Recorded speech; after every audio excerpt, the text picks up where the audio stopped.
So you're not utilizing ClickUp to its fullest, and it's fine until it's not. Let's talk about it. Are you ready? Yeah, that's right. Oh.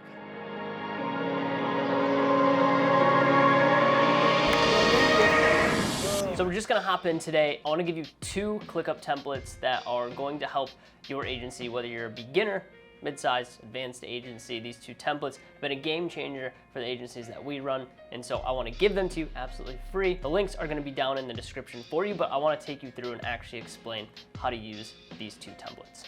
And the first template we're gonna be talking about today is gonna be our automated CRM or client relationship management list. And this list is gonna be really great for you to be able to manage your clients from a high level standpoint. Things like bill dates, things like having the ability to understand when your contracts or agreements are actually coming to an end. We're not gonna leave it to chance anymore, or we're not gonna get to the very last day of the agreement and be like, oh my gosh, I have to re-sign this client.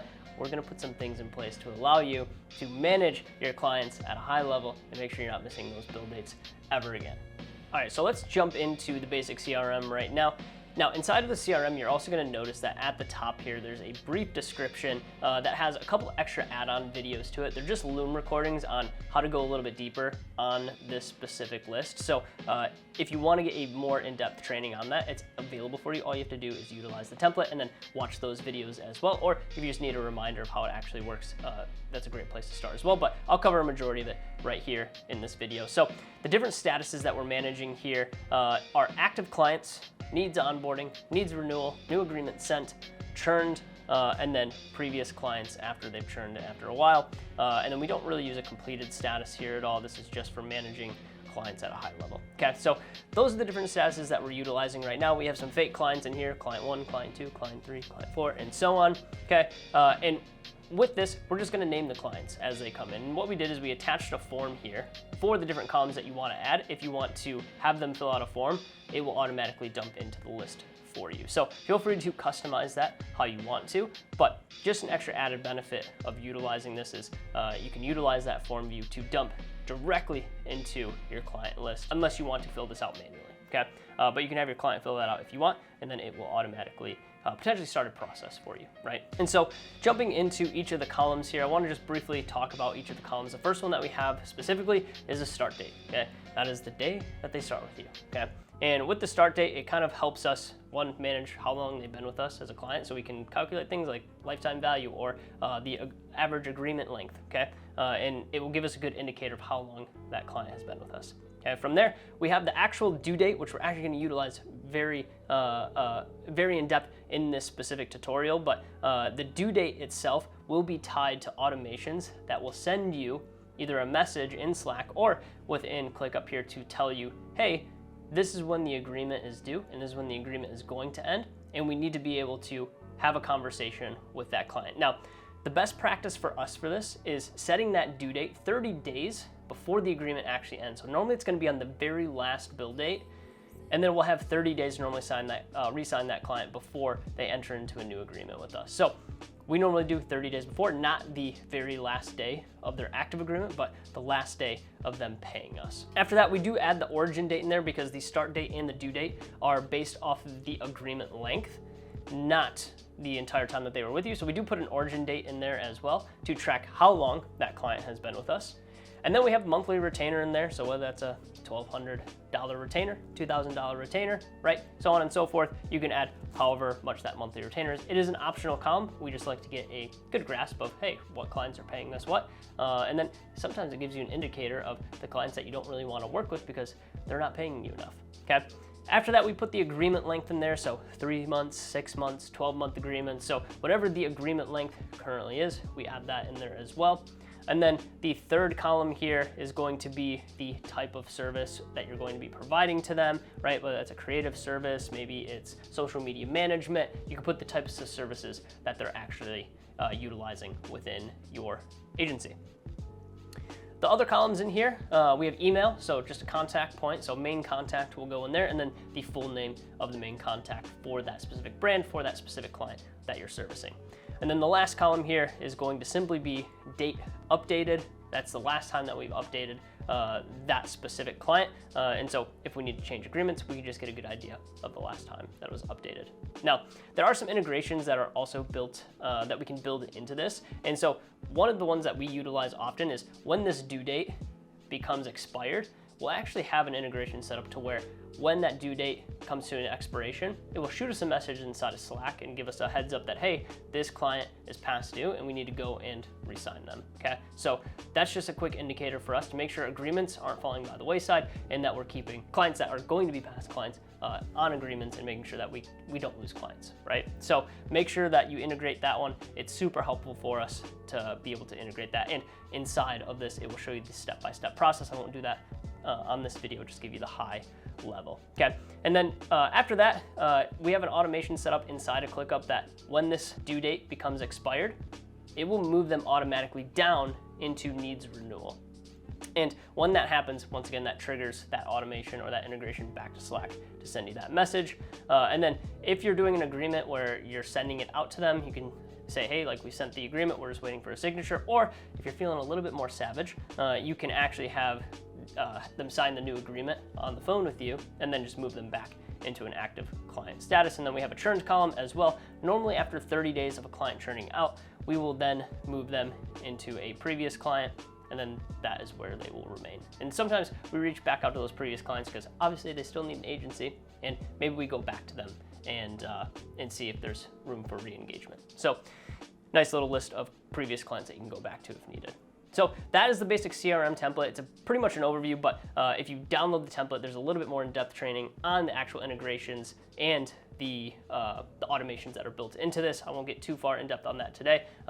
The resources are there for you if you need it. So that's number one.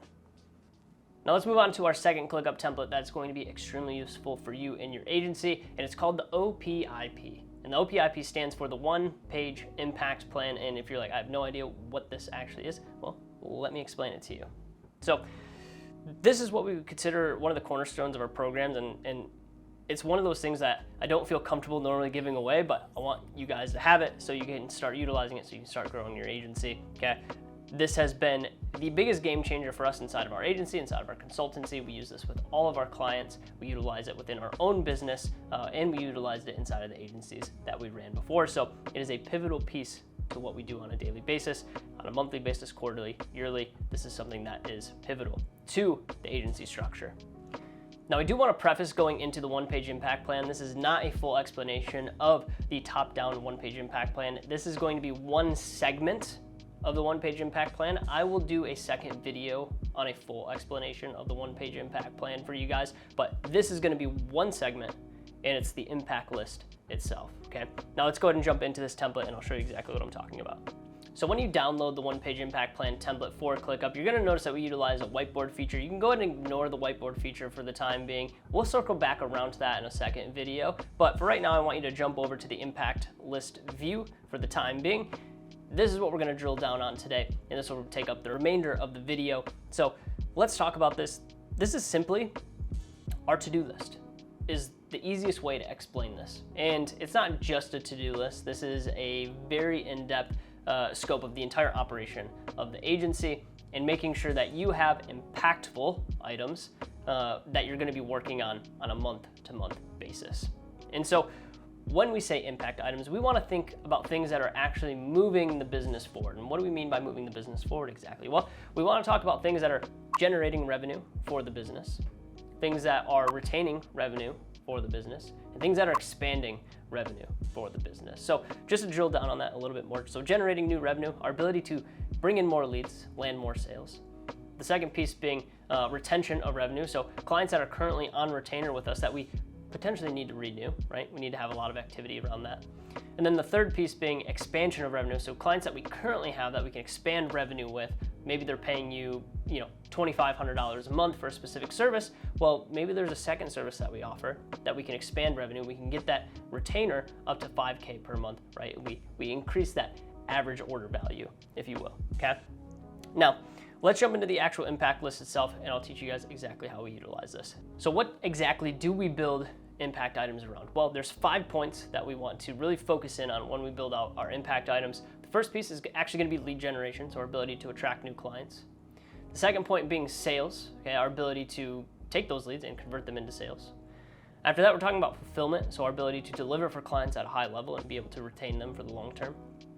Finance, okay, our ability to make profit within our business. And then the last one being human resources. And most of this activity is going to come around our ability to hire new people into our business, making sure we have A players within our business and making sure that our team stays staffed enough, but not overstaffed. Obviously, we don't want bloat, but making sure our team stays staffed enough to fulfill for the clients that we do have and the new clients coming in. Okay, so let's dive in. That is the mindset I want you to take when it comes to implementing impact items. One, does it hit on one of those first three pieces that we talked about of generating revenue, retaining revenue, or expanding revenue, and then diving into those 5 operational lanes. So this first impact item here, we just have impact item 1 as a filler for the time being. Okay, this might be something along the lines of, hey, we need a new VSL, right? We need a new video sales letter because we're going to start running paid ads for our clients. Okay, now building a VSL is not an easy thing to do, right? Takes some time, takes some effort, probably multiple steps that go into this. So we're just gonna put in here, build new VSL, okay? Pretty broad when it comes to like a specific impact item. That's where we utilize subtasks as needed. So within the VSL, maybe we need to write the copy for it, okay? After that, maybe we need to record the actual VSL itself. Okay, we have to edit the VSL, and then we have to put the VSL on a landing page, and then we have to start running traffic. And maybe that's our steps when it comes to building out a VSL. I'm sure there's more steps in there. I'm just not thinking of all of them right now, but those are the steps that might go into building a VSL, right? So we have to do a little strategy around copy, record the VSL, edit it, build out the landing page, and then start running traffic to it so we can start attracting those leads. Now, notice that that does a couple things, right? It covers one of the aspects that we talked about earlier of those 3. It's going to help us generate new revenue. So check mark, we knock that off the list. Okay, it fits in one of our operational lanes, which is lead generation, right? So once again, check mark. As long as we hit those 2 points, you guys are gonna be in a really good spot when it comes to the growth of your business, right? And these items always tie back to revenue generating activities, okay? It should be helping our business grow and expand. Now, sometimes we add things that are more what we consider maintenance items inside of our impact list. This would be things that don't necessarily tie back to generating more revenue. I think at the end of the day, you could probably bring everything back around to generating more revenue, but we think like more systems building, we think more team outings, things that are going to uplift the company culture, uplift the company structure, and don't necessarily have a tie back to revenue. But the good mix here is always going to be an 80-20 split. So 80% of the activities we do on a daily basis should go back to revenue generating items. And then that 20% more of the maintenance things, the stuff that is more of the foundation of the business that doesn't necessarily tie back to revenue, but is still really important to have. And that's essentially the impact list inside of the OnePage impact plan. Start there. I'm gonna make another video on the full OnePage impact plan, so make sure you hit the subscribe button down below. Make sure you like the video, leave a comment if you have any questions, and then there's also a full tutorial on the basic CRM that we covered in the first segment of this video. So if you have questions on those, drop us a comment. Thanks for watching, and we'll see you in the next one. Peace.